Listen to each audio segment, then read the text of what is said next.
Shalom bagi kita semuanya. Puji nama Tuhan. Kami mengucapkan selamat datang, selamat beribadah kembali bersama-sama di tempat ini. Dan saya percaya bahwa sepanjang minggu ini kasih Tuhan melingkupi kita semua. Amin. Haleluya. Haleluya. Yang siap untuk memuji Tuhan, mari lambaikan tanganmu. Haleluya. Sebab Tuhan melihat setiap hati kita. Amin. Mari kita bersatu dalam doa. Engkau yang memperhatikan setiap langkah-langkah kami, Tuhan.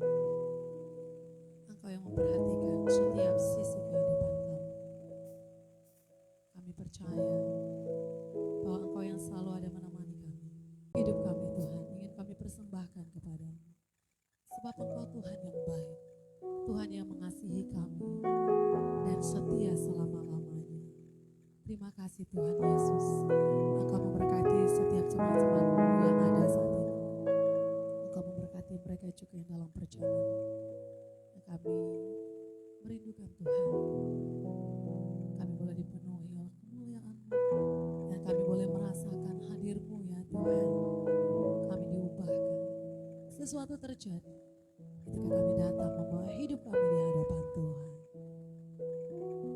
Sungguh ajaib oh Tuhan. Kami mengangkat tangan kami Tuhan. Oh, kami mengangkat hati kami. Kami persembahkan Tuhan.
Mencari Engkau dengan segenap hati kami.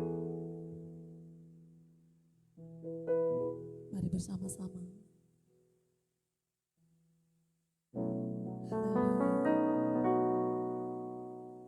Ku mencari wajah-Mu, Yesus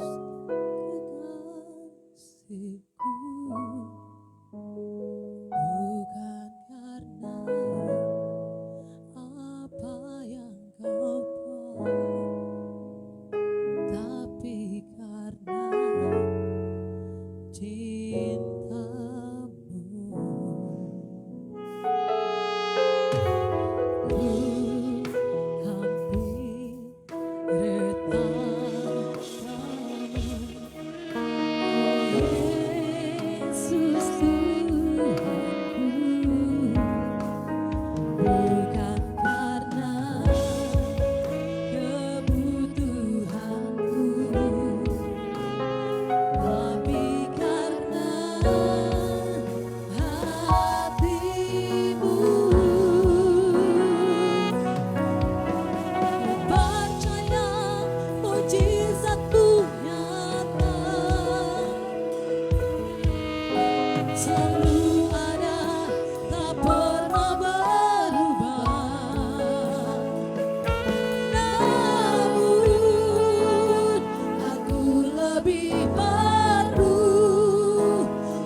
percaya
Hidupku ada di tanganmu, kau beri rancangan yang terindah, tak hanya yang baik saja yang ku terima.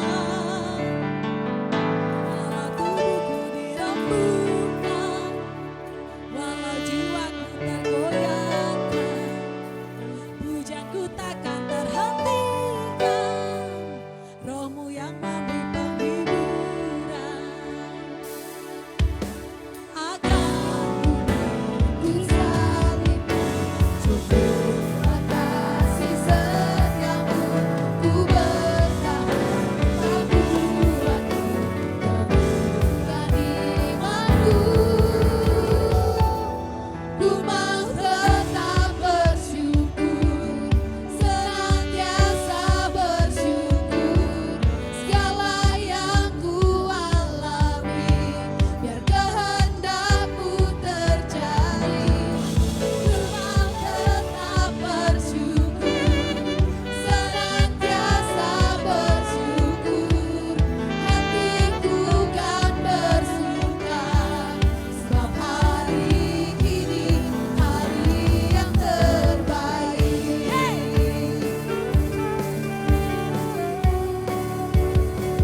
Hidupku ada di tanganmu, dapat rancangan yang terindah, tak hanya yang baik saja yang ku terima. Walau tubuhku dirembukan, walau jiwaku tergoyahkan, pujaanku takkan terhentikan, rohmu yang memberi penghiburan. Akan ku salibmu, cukuplah kasih setiamu, ku bertahan, tak buatku teguhkan imanku. Ku mau tetap bersyukur, senantiasa bersyukur, segala yang ku alami, biar kehendakmu terjadi. Ku mau tetap bersyukur, senantiasa bersyukur, hatiku kan bersuka, sebab hari ini hari yang terbaik. Haleluya.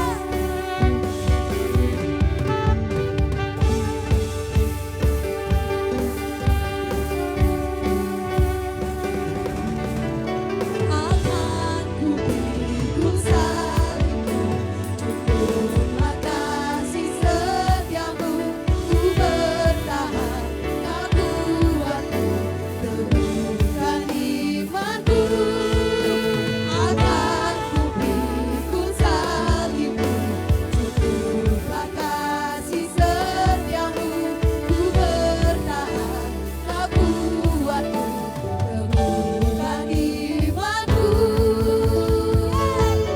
Ku mau tetap bersyukur, senantiasa bersyukur, segala yang ku alami, kehendakmu terjadi. Ku mau tetap bersyukur, senantiasa bersyukur, hatiku kan bersuka, sebab hari ini hari yang terbaik. Sebab hari ini hari yang terbaik. Sebab hari ini hari yang terbaik.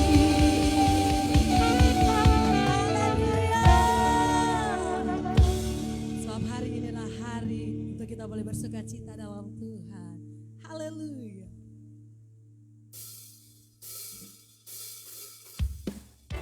Kita berikan tepuk tangan kita umat Tuhan.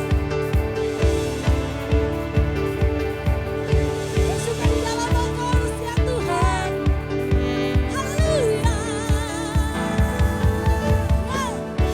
Hari ini hari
kasih Bapa yang baik.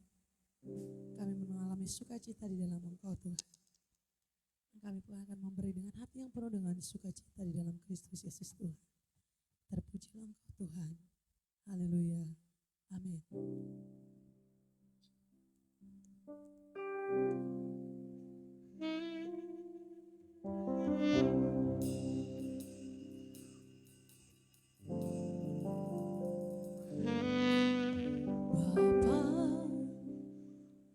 Besar sungguh kasih setiamu,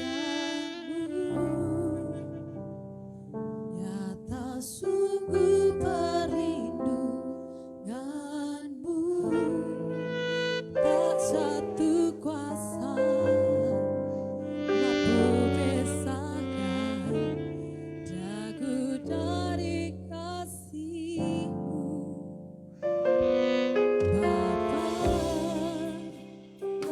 Ajarku selalu hormati-Mu, ajarku turut perintah-Mu, berikan ku hati untuk menyembah-Mu dan bersyukur setiap waktu, seperti Bapa sayang anaknya, demikianlah Engkau mengasihiku. Kau jadikan biji matamu, Kau berikan sayang ada padamu, seperti Bapa sayang anaknya,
anak yang dikasihi.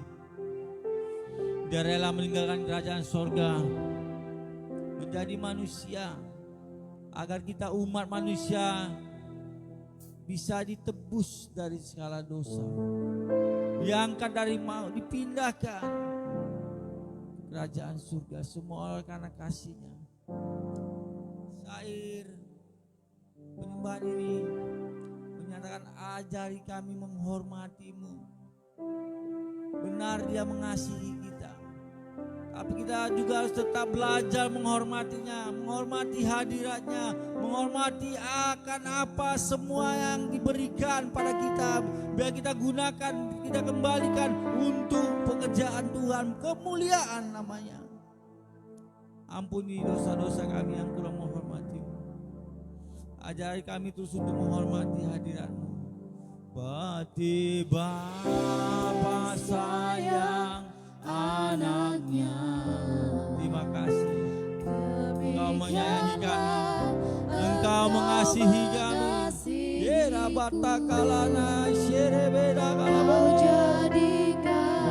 Terima kasih Kau memakai kami menjadi alat-Mu, menyampaikan Injil Kristus, Injil yang menjadi kekuatan Tuhan, Injil yang menjadi keselamatan manusia. Kasih-Mu mengalir, kasih agape melingkupi kami. Ya Rakakashi,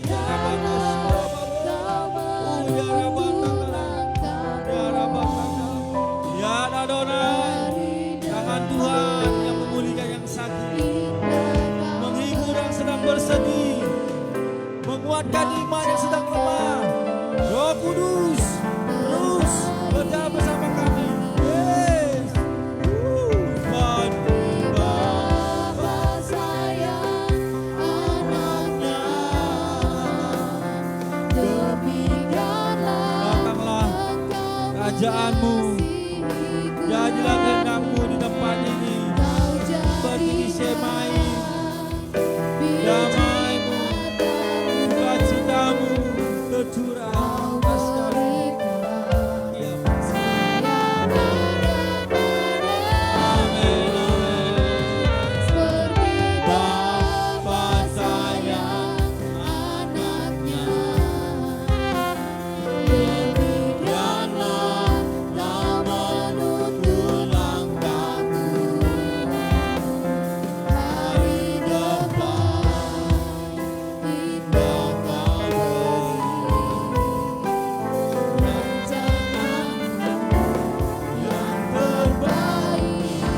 rancangan-Mu yang terbaik, rancangan-Mu dikatakan dengan iman, yang terbaik. Beri tepuk tangan bagi Yesus kita. Segala hormat, pujian, syukur hanya bagi-Mu, tempat maha tinggi. Dalam nama Tuhan Yesus, ambil alih otoritas ibadah ini, baik yang tempat ini maupun yang di online. Biar Kau menikmati lawatan Roh Kudus. Terima kasih. Di dalam nama Tuhan Yesus, mari yang diberkati sama-sama katakan amin. Salam saudara kasih Yesus. Selamat sore buat semua saudara saya yang ada di tempat ini, teman-teman, dan yang ada menikmati ibadah live streaming. Nah, langsung saja kita buka 1 Samuel ya, pasal 5 ayat 1 sampai 7 saja. Nah, ya, yang dapat katakan amin. Amin. Kita baca dengan penuh semangat, kita nikmati ayat, setiap ayat, kata demi kata. Ada makna yang begitu dalam. Yuk, dua ya. Bangsa Filistin telah mengambil tabut Elohim dan membawanya dari Eben Hajar ke Asdod. Ketika bangsa Filistin mengambil tabut Elohim itu dan membawanya ke kuil Dagon, serta meletakkannya di dekat patung Dagon, pada keesokan harinya, saat orang-orang Asdod bangun pagi-pagi, mereka melihat patung Dagon telah jatuh dengan mukanya ke tanah di hadapan tabut Yahwe. Kemudian mereka mengangkat patung Dagon serta meletakkannya kembali ke tempatnya.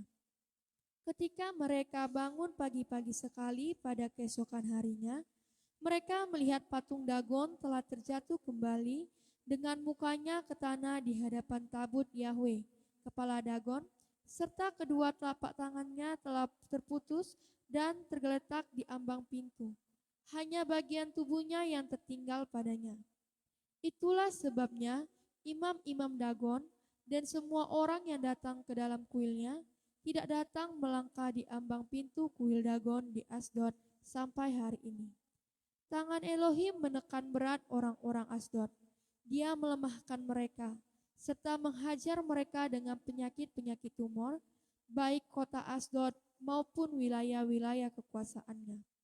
Lalu saat orang-orang Asdod melihat hal ini terjadi menimpanya, berkatalah mereka, tabut Elohim bangsa Israel itu tidak boleh tinggal bersama kita, karena tangannya telah menekan dengan beratnya ke atas kita dan ke atas Dagon, dewa kita. Haleluya. Tema kita hari ini, patung Dagon jatuh terlungkup di hadapan tabut perjanjian. Saudara yang dikasihi Yesus, kalau kita baca tadi dari ayat pertama, kita juga pasti berpikir, kenapa tabut perjanjian bisa direbut dari bangsa Israel dan diletakkan di kuil dewa Dagon yang melambangkan Tuhan yang orang Filistin. Seharusnya tabut perjanjian stay tetap di Ebenezer. Apa arti Ebenezer? Tuhan menyertai kita sampai di sini. Bayangkan kenapa tabut perjanjian itu bisa berubah tempat, berubah posisi. Tabut perjanjian, tabut Elohim, tabut Yahweh ini merupakan lambang kehadiran Tuhan. Ini merupakan satu yang sangat dibanggakan bangsa Israel, yang sangat diperlukan, sangat penting. Kita juga memerlukan hadirat Tuhan, amin. Nah, pada saat perjanjian lama, kenapa dibentuk tabut perjanjian? Adanya supaya ada tempat di mana bangsa Israel bisa menyampaikan korban bakarannya, korban penghapus dosanya, korban sajian dan sebagainya. Karena pada saat itu masih ada pemisah antara umat manusia yang berdosa dengan Bapa Yahweh Elohim pencipta langit bumi dan isinya. Tidak bisa langsung berkomunikasi, harus melalui imam. Tabut perjanjian ini ruang maha suci, ruang suci, halaman 3 bagian besar yang melambangkan hadirat Tuhan. Di dalamnya ada 2 loh batu yang dibuat atau diterima Musa. Sudah pecah, dibuat Musa lagi 2 loh batu. Loh yang pertama, hukum Taurat yang pertama sampai ke 4. Yang loh kedua, hukum Taurat 5 sampai ke 10. Ada mana? Ada tongkat Harun yang berbunga. Bayangkan tongkat mati bisa berbunga. Beberapa benda sangat berharga. Benda ini sangat sepertinya seperti benda biasa bagi orang. Tapi bagi Israel ini merupakan sesuatu yang sangat membuat mereka berduka. Dan bahkan Imam Eli, imam yang pada saat itu memimpin bangsa Israel menjadi hakim, terkejut ketika mendengar tabut perjanjian itu direbut oleh bangsa Filistin. Kenapa bisa direbut? Menyedihkan bukan? Pasti oleh karena ada dosa. Ada perbuatan yang tidak sesuai dengan kehendak Tuhan. Tidak sesuai dengan rencana Tuhan. Adanya sesuatu yang membuat Tuhan bersedih. Apa itu sikap anak-anak Nabi Eli? Coba kita lihat di 1 Samuel pasal 2 ayat 12. Apa yang terjadi? Mengerikan, mereka lalim. Mereka menghujat secara tidak langsung dengan cara melakukan sesuatu yang tidak sesuai dengan prosedurnya. Tidak sesuai dengan apa yang dikatakan Tuhan Elohim. Boleh bacakan ayat 12-nya sampai ke ya 12. Adapun anak-anak lelaki Eli adalah orang-orang Dursila. Lihat, orang-orang Dursila. Bayangkan bapaknya pendeta, anaknya Dursila. Lebih bagus orang yang dulu bandit menjadi pendeta atau hamba Tuhan daripada mantan hamba Tuhan. Bagus mantan bandit. Kok bisa jangan mantan dua-dua ya kan? Oh, lanjut. Mereka tidak mengindahkan Tuhan. 13. Ataupun batas hak para imam terhadap bangsa itu. Setiap kali seseorang mempersembahkan korban sembelihan, sementara daging itu dimasak, datanglah bujang imam membawa garpu bergigi 3 di tangannya. Lihat, dia melewati batas-batas tugas imam. Berarti ada pelanggaran. Ya, kalau main bola ketika melakukan pelanggaran, kartu kuning, ketika kartu kuning akhirnya kartu merah. Ada pelanggar berarti ada konsekuensi, ada dampak buruk. Yuk. Dan dicucukkannya ke dalam bejana, atau ke dalam kuali, atau ke dalam belanga, atau ke dalam periuk. Segala yang ditarik dengan garpu itu ke atas, diambil imam itu untuk dirinya sendiri. Demikianlah mereka memperlakukan semua orang Israel yang datang ke sana ke Silo. Nah, ya, seharusnya daging lemak harus dibakar dulu untuk Tuhan. Dibakar oleh imam, bukan dinikmati imam dulu. Seharusnya yang terbaik diberikan kepada Tuhan terlebih dahulu. Tapi mereka sepertinya sepele, menganggap remeh dan melangkahi, tidak memandang adanya kuasa Tuhan. Ketika melakukan pelanggaran itu, mereka tidak berpikir panjang bahwasanya ada sesuatu yang buruk yang akan terjadi jika terus mereka lakukan. Mereka tusuk dagingnya, mereka ambil, mungkin mereka nikmati dengan arak, dengan wine, ya kan? Mereka party bisa jadi. Yuk lanjut. Bahkan sebelum lemaknya dibakar, bujang imam itu datang, lalu berkata kepada orang yang mempersembahkan korban itu, berikanlah daging kepada imam untuk dipanggang, sebab ia tidak mau menerima daripadamu daging yang dimasak, hanya yang mentah saja. Apabila orang itu menjawabnya, bukankah lemak itu harus dibakar dahulu, kemudian barulah ambil bagimu sesuka hatimu? Maka berkatalah ia kepada orang itu, sekarang juga harus kau berikan, kalau tidak aku akan mengambilnya dengan kekerasan. Sekarang juga harus engkau berikan, atau aku akan mengambil dengan apa tadi? Paksa, dengan kekerasan. Bahkan sudah mulai ada pemaksaan, mulai ada kekerasan di bait Tuhan. Sudah mulai ada sesuatu suap menyuapkah? Ada sesuatu yang tidak sesuai dengan kehendak Tuhan. Ini sangat menyedihkan di hadapan Tuhan. Saya rasa tidak sekali saja mereka lakukan ini. Berkali-kali. Inilah dosa. Jika kita mulai kompromi sedikit pada dosa, sekali. Pengen 2 kali. 2 kali pengen 3 kali. Coba pikirkan. Dosa apa yang sedang Anda sering lakukan berkali-kali.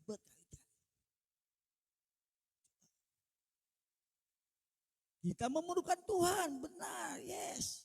Tuhan penuh kasih, ya benar. Tetapi juga Tuhan tidak ingin kita permainkan.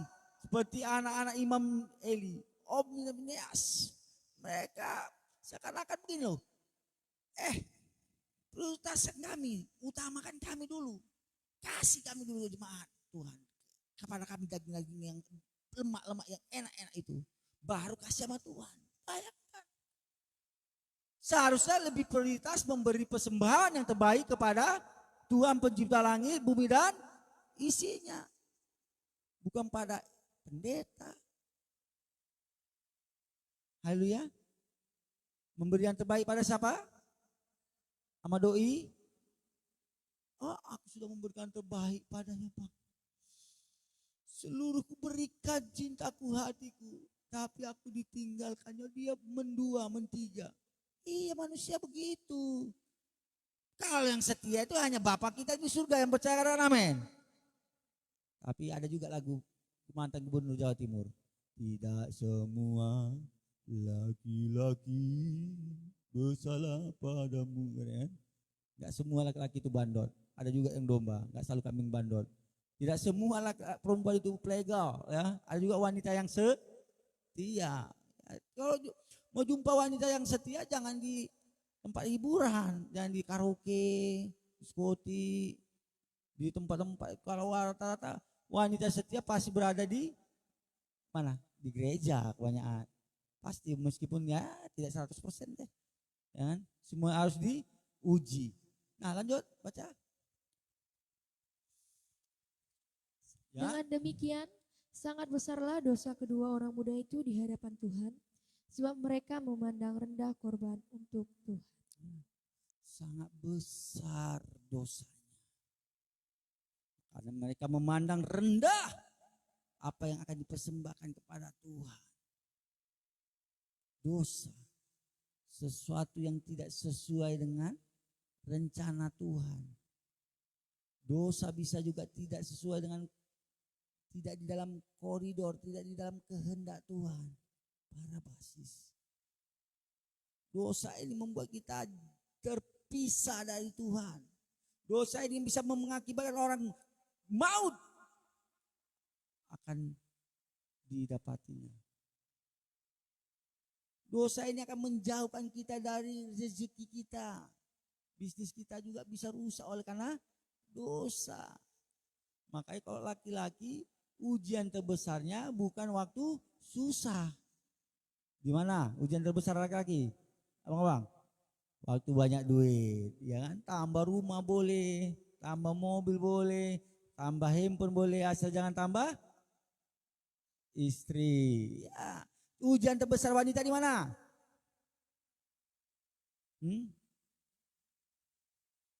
Di dua-duanya. Terbesar ketika susah, ada abang, ada uang, abangku sayang. Gak ada uang, abangku tendang. Kok lagi banyak uang? Oh, seakan-akan kekasihnya atau suaminya adalah suami kedua, kekasih yang kedua. Kekasih yang pertamanya apa? Shopping, ya kan? Apa? Sosmed. Wah, ya kan? Ketik sana, ketik sini, kan? Tiba-tiba tidur dia pun tangannya main ini. Gimana tuh? Itulah ujian terbesar bagi wanita dan pria. Ujian terbesar bagi hamba Tuhan adalah di mana saatnya kita harus lebih memprioritaskan pekerjaan Tuhan dibandingkan bisnis kita, dibanding pekerjaan kita. Bukan berarti kita tidak butuh uang, bukan berarti kita tidak butuh pekerjaan, kita butuh. Tapi mana yang lebih kita prioritaskan? Tuhan kah? Kepentingan pribadi kita, nafsu kita, kedagingan kita, atau amanat agung yang sudah disampaikan pada kita untuk menjadi saksinya dari Yerusalem sampai Yudea, Samaria dan ke ujung bumi.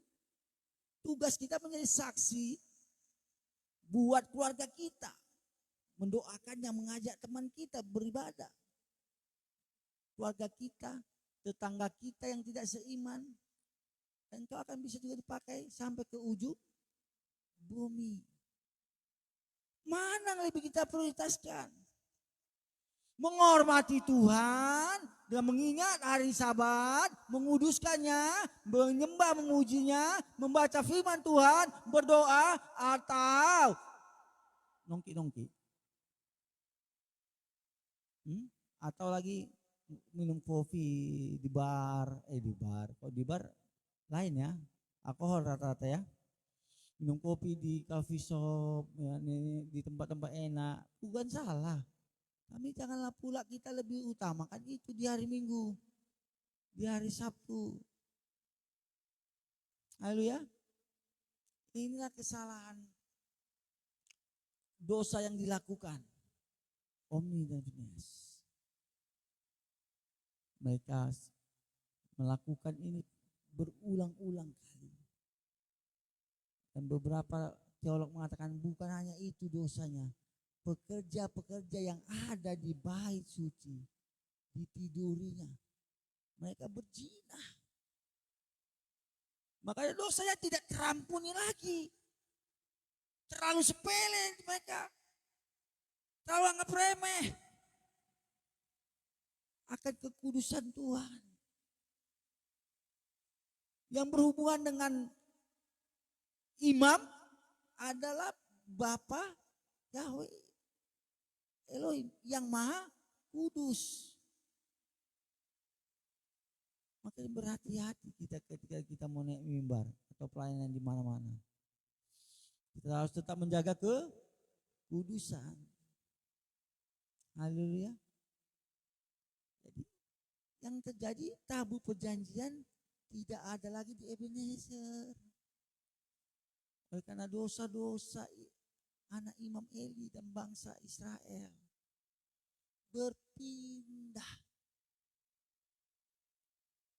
Dosa akan membuat sesuatu hilang dari diri kita. Karena sifat dosa adalah ingin mencuri, membunuh dan membinasakan. Dia ingin mencuri damaimu, sukacitamu, masa depanmu yang cerah itu. Dia ingin membunuh semua impianmu, karaktermu, semua. Dan akhirnya membinasakan. Maut. Itulah sifat dosa. Berpindahlah tabut perjanjian ini. Menyedihkan, maka sesuatu pemberontakan dosa bisa mengakibatkan kita kehilangan sesuatu yang sangat berharga di kehidupan kita. Untuk tetaplah jaga kekudusan kita ya. Kita berarti saya dan saudara. Ketika saya sampaikan pesan ini akan membersihkan dirimu dan akan membersihkan saya yang menyampaikannya. Apa dosa? Apa kedaginganku? Kata Sifit, ayah puasa kedagingan. Oke, baca ayat kedua. Boleh? Ya di 1 Samuel pasal 5.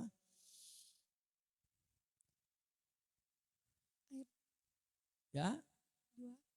Ketika bangsa Filistin mengambil tabut Elohim itu dan membawanya ke kuil Dagon, serta meletakkannya di dekat patung Dagon, pada keesokan harinya, saat orang-orang Asdod bangun pagi-pagi, mereka melihat patung Dagon telah jatuh dengan mukanya ke tanah di hadapan tabut Yahweh.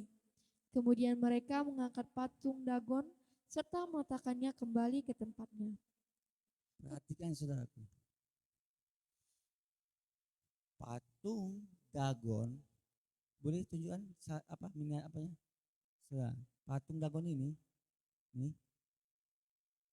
seperti ikan apa nih? Ikan duyung kah? Dewa Dagon yang disembah orang Filistin, yang diletakkan di kuil Asdod, yang ada di Asdod.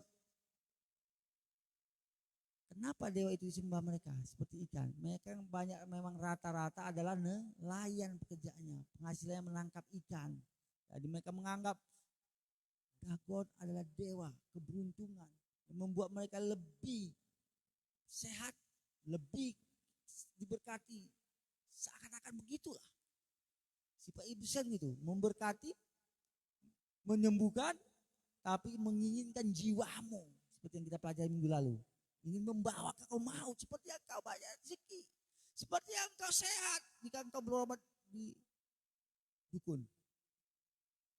Tapi ada yang ingin diambil jiwamu. Damaimu, sukacitamu, saudaraku kasih Yesus. Dewa Dagon ini diletakkan di kuilnya. Ya. Lalu diletakkan juga sama bangsa Filistin ini tabut perjanjian. Yang terjadi adalah inilah besarnya kuasa Tuhan yang kita sembah. Dulu, sekarang, dan untuk selamanya. Dewa jagonya jatuh tersungkup. Kau. Kalau ditinju kau. Ya kan? Kalau di bola kaki atau di petinju, seharusnya yang di kandangnya dia pasti lebih kuat rata-rata kan. Lebih beringas dia, lebih berani. Lebih besar peluang menangnya. Kalau itu ditinju atau di bola kaki, tuan rumah kan lebih berpeluang menang. Ternyata Dagon yang menjadi tuan rumahnya di situ di Asdod tertelungkup. Berarti kuasa Tuhan yang kita sembah jauh lebih besar daripada kuasa apapun yang ada di muka bumi ini. Yang percaya katakan amin.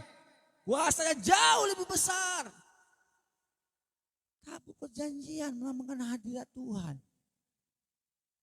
Yang Maha Kudus diletakkan ke tempat yang najis, penuh dengan dosa. Banyak pelacuran bakti di situ. Banyak darah yang ditumpahkan yang tidak bersalah di situ. Banyak. Sungguh luar biasa Tuhan kita. Yang penuh kuasa itu. Dulu, sekarang, dan untuk selamanya. Yuk lanjut baca. Musik boleh ke depan. Ketika mereka bangun pagi-pagi sekali pada keesokan harinya, mereka melihat patung Dagon telah terjatuh kembali dengan mukanya ke tanah di hadapan tabut Yahweh.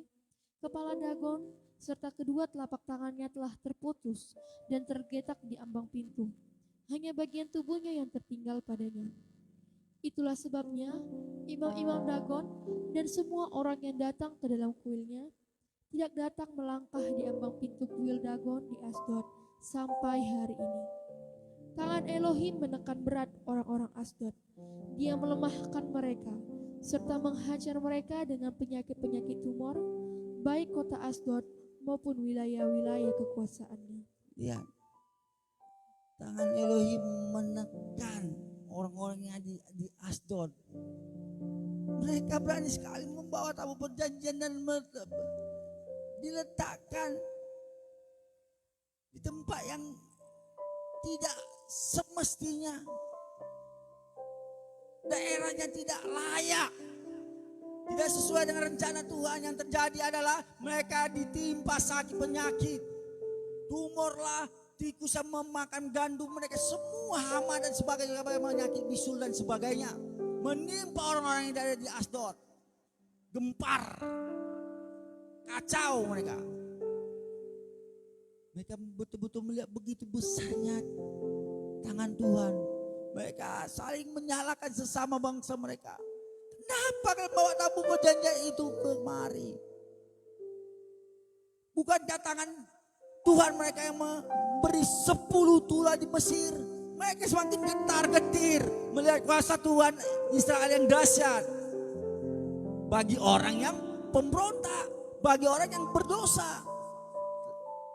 Tapi dia penuh kasih tetap. Haleluya. Terjadi akhirnya orang Filistin mulai menyadarinya 7 bulan mereka menikmati sakit penyakit itu, hukuman itu. Akhirnya 5 raja yang ada di Filistin, 5 daerah berkumpul menanggil ahli nujum, ahli sihir, ahli jampi dan sebagainya. Dan ahli jampi ini mengatakan hal begini, lebih kurang di pasal berikutnya. Jika memang benar dia, tangan dia menekan kita, kembalikan dengan lembu. Di lembunya dibuat 2 ekor yang sedang menyusui. Lalu tabut perjanjian ditaruh kereta dan dibawa. Jika memang benar itu nyampai ke orang Israel, berarti benarlah tangan Elohim, tangan Tuhan mereka yang menekan kita. Tapi kalau tidak, mereka mengikutinya. Udah 7 bulan mereka kena konsekuensi, kena hukuman. Orang Asdod marah, lima raja itu marah. Mereka pusing 7 keliling. Akhirnya mereka lepaskanlah tabut perjanjian itu. Apa begitu saja? Tidak, mereka menyiapkan emas yang berbentuk bisul, berbentuk tikus, emas murni yang berbentuk ya seperti tumor dan sebagainya. Diletakkan di tabut perjanjian itu peti yang berlapis emas itu, yang melambangkan hadirat Tuhan itu. Untuk penebus salah mereka lepaskan. Akhirnya nyatalah Tuhan yang disembah Israel, Tuhan yang hidup, Tuhan yang maha kuasa untuk selama-lamanya di bumi maupun di surga. Yang percaya katakan amin. Beri tepuk tangan bagi Tuhan kita. Haleluya. Saya undang untuk bangkit berdiri saudara kasih Yesus. Kita akan menaikkan penyembahan yang pertama tadi. Ya Rabbatakas. Kami bersyukur ya Tuhan. Dan kami percaya akan kuasa Tuhan, baik di kehidupan kami di bumi dan di surga. Engkau Allah yang berkuasa, Elohim pencipta langit bumi dan isinya, yang kami kenal dalam nama Yeshua Mashiach, Tuhan Yesus Kristus. Untuk selama-lamanya biar Engkau bertahta di tempat ini, di kota ini dan di bangsa ini. Ya Shika mana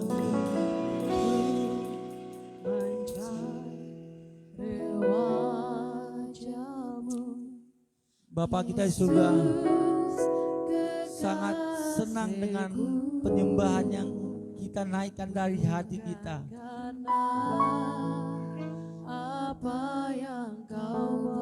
Terus lawat kami Roh Kudus. Ya Rabbah siapa?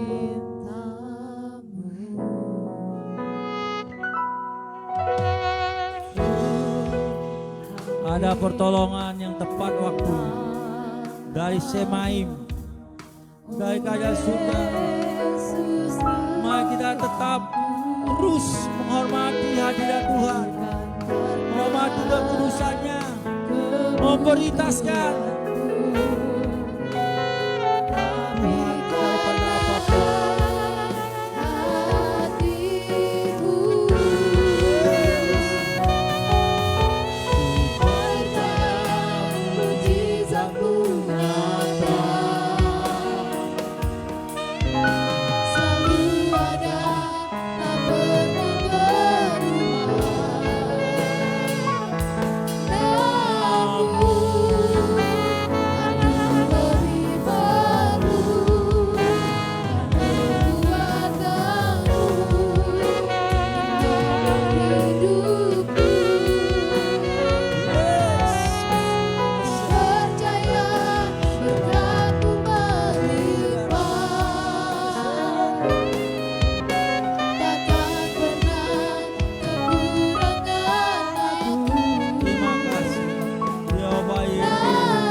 ketika tabut perjanjian itu dikembalikan kepada bangsa Israel dengan semua korban pengampunan salah, sakit penyakit yang ada di Asdod yang dialami oleh orang-orang yang ada di Asdod mengalami kesembuhan, dan Israel pun memiliki lagi kekuatan yang baru. Mereka sadar atas kesalahan mereka. Mereka minta ampun kepada Bapa Yahweh. Maka selanjutnya bangsa Israel memenangkan peperangan. Bangsa Filistin dikalahkan. Oleh karena Tuhan sudah menyertai mereka. Haleluya.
menyembuh. Ku percaya mujizat-Mu nyata. Tetaplah percaya bahwasanya Selalu ada, tak pernah tangan Tuhan lah yang berubah. bisa memulihkan seluruh aspek kehidupan kita. Namun Jika saudara ingin dan memerlukan tangan Tuhan untuk menjamah dan memberkatimu, angkat tanganmu. Yes, ya Bapa. menopang Hanya hidup. tangan Tuhan yang bisa menopang hidup kita, memulihkan hidup kita. Hadirat Tuhan berkat yang menguatkan ketika kita lemah. Hadirat Tuhan yang membawa damai, sukacita. Di saat kau di tengah badai, ada tangan Tuhan yang siap menolongmu. Yang berkuasa itu. Hati yang bersyukur, hati yang percaya bahwa segalanya akan Yes. indah. Kita katakan, ku percaya dengan segenap hati kita.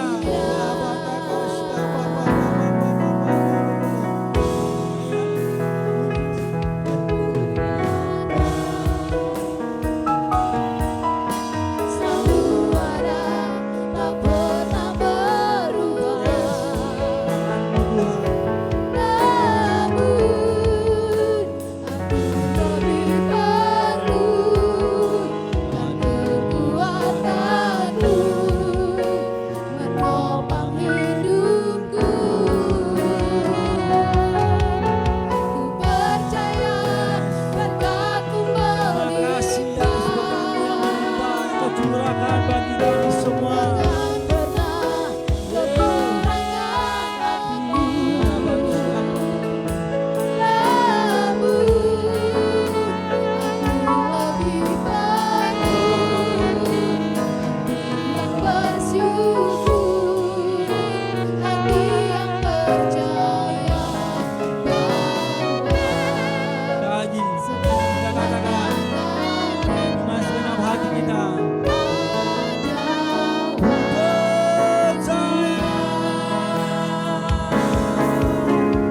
percaya mujizat-Mu nyata. Selalu ada, tak pernah berubah. Namun aku lebih perlu kekuatan-Mu menopang hidupku. Ku percaya berkat-Mu melimpah. Takkan pernah kekurangan aku. Namun aku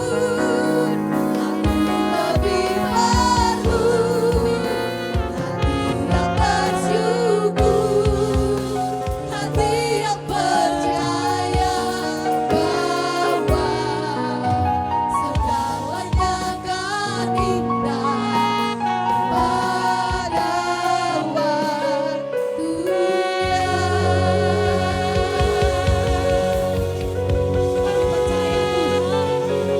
Bahwa indah pada waktunya Tuhan. Setiap pergumulan kami Tuhan, pengharapan kami, doa-doa kami Tuhan akan menjadi milik kami. Terpujilah Tuhan yang kami sembah. Sebentar kami akan memberikan persembahan sosial kami, misi kami. Kiranya Tuhan memberkati setiap umatnya. Di dalam nama Yesus. Haleluya. Amin. Silakan duduk kembali.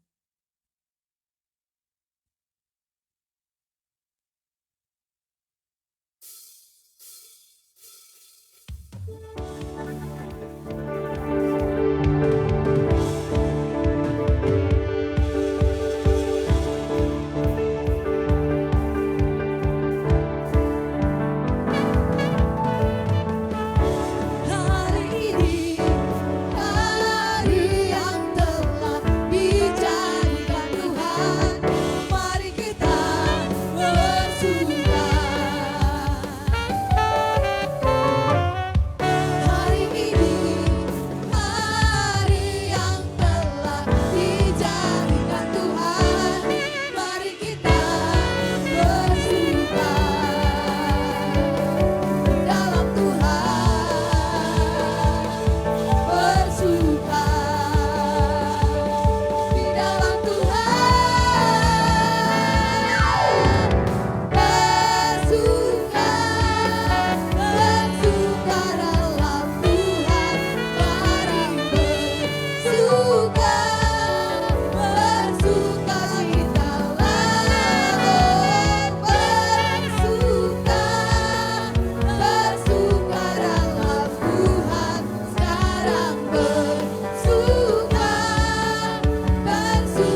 syukur bagi Tuhan.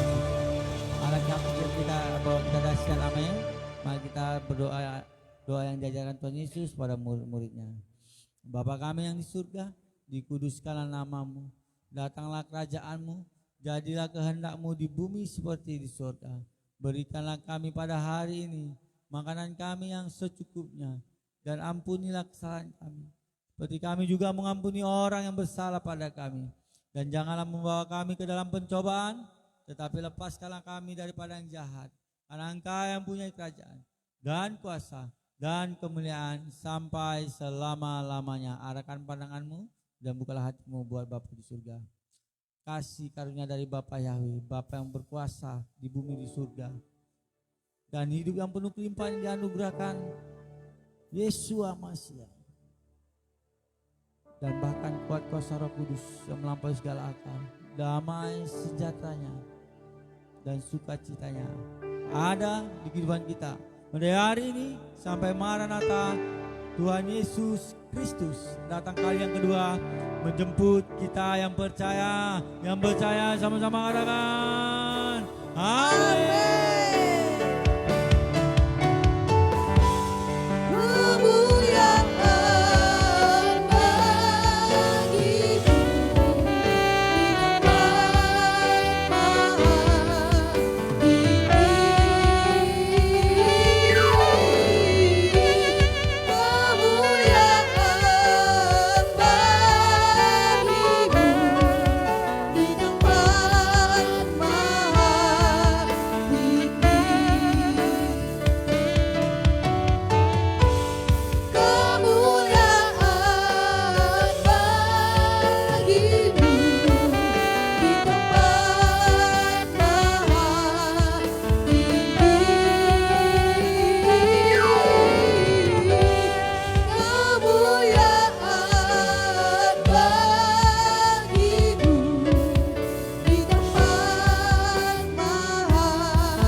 Semua